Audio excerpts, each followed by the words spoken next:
Le travail acharné et la qualité ont un prix. Et c'est avec mérite que le RENOPAL, le réseau national des opérateurs privés pour la promotion de l'alphabétisation et des langues, rejoint le cercle fermé des organisations de la société civile labellisées au Bénin. La couronne de l'excellence lui a été apposée dans la matinée de ce jeudi 27 mars 2020 à la salle Borgou de l'Infosec à Cotonou. Ce sont des paquets pour évaluer justement les ONG candidates à labelliser. Le paquet A comporte toutes les informations et les critères relatifs aux exigences d'existence formelle des OSC. Le critère B porte sur les exigences de fonctionnement opérationnel. Quels sont les outils, quels sont les instruments dont disposent les ONG pour faire leur travail au quotidien. Paquet C, c'est les exigences d'utilité sociale. Secrétaire exécutif du RENOPAL et porte-parole des récipiendaires, Franck Arnold Cedro n'a pas manqué d'exprimer sa reconnaissance au comité d'organisation pour le sérieux dont il a fait montre dans la conduite du processus. Permettez-nous donc de le remercier du fond du cœur au nom des récipiendaires, non pas pour le choix porté sur nous, mais pour le travail combien professionnel et transparent qui a logiquement abouti à cette sélection. Et de la professionnalisation des organisations de la société civile à Sorné. Selon Aruna Lawani, président du comité d'administration de la Maison de la société civile. Pour lui, nul doute que seule la labellisation permet de certifier de la qualité du travail des organisations de la société civile au Bénin. Je suis aussi heureux de porter à votre attention que la Maison de la société civile a de nouveaux organes. Le conseil d'administration et le comité de contrôle, dont les membres proviennent de tous les pôles et de toutes les régions du Bénin.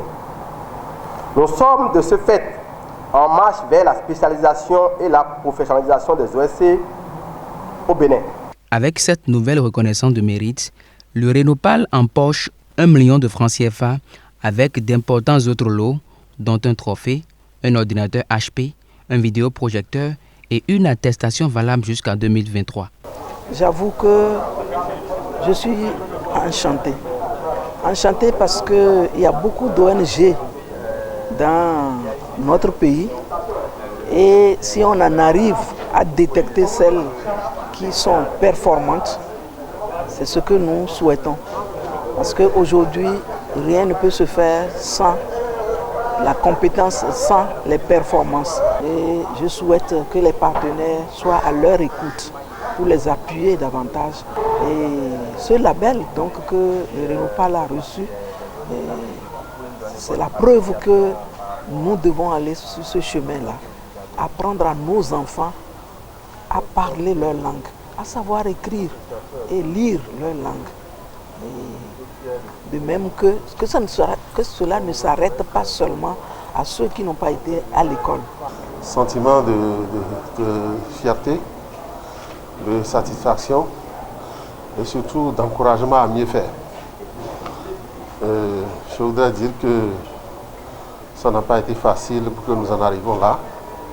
Et pour cette raison, nous devons travailler à mériter davantage cette labellisation de qualité dont on vient de nous reconnaître. Notre objectif, c'est de saisir toute opportunité qui permet de nous mettre en lumière à travers la qualité du travail que nous faisons. Donc nous sommes aux aguets. Toutes les opportunités qui peuvent nous mettre en lumière, nous allons la saisir. Toutes les opportunités qui peuvent nous amener à accroître le champ de nos partenaires, l'Europe en a vraiment besoin. Toute opportunité qui peut nous permettre de renforcer nos capacités et d'être toujours parmi les meilleurs, nous devons travailler à les saisir. Ce sont des sentiments de joie et de satisfaction qui m'animent, parce que ce qui vient de se passer est le signe, le témoignage éloquent de certain nombre d'années de travail que nous avons eu. Et nous avons eu de l'assiduité, de l'abnégation au travail. Nous avons fait en sorte que tous les organes du réseau fonctionnent. Et je crois que c'est le couronnement de tout ça qui nous a valu la cérémonie ce matin. Ça a été tout un processus qui a connu plusieurs étapes. Et au finish, après avoir noter les différentes OSC à travers des critères bien définis, une commission est encore allée sur le terrain pour vérifier si tout ce qu'ils ont dit était exact. Donc c'est vous dire que c'est en toute objectivité que les 7 OSC qui ont pu avoir leur labellisation l'ont obtenu. C'est vraiment un parchemin bien mérité.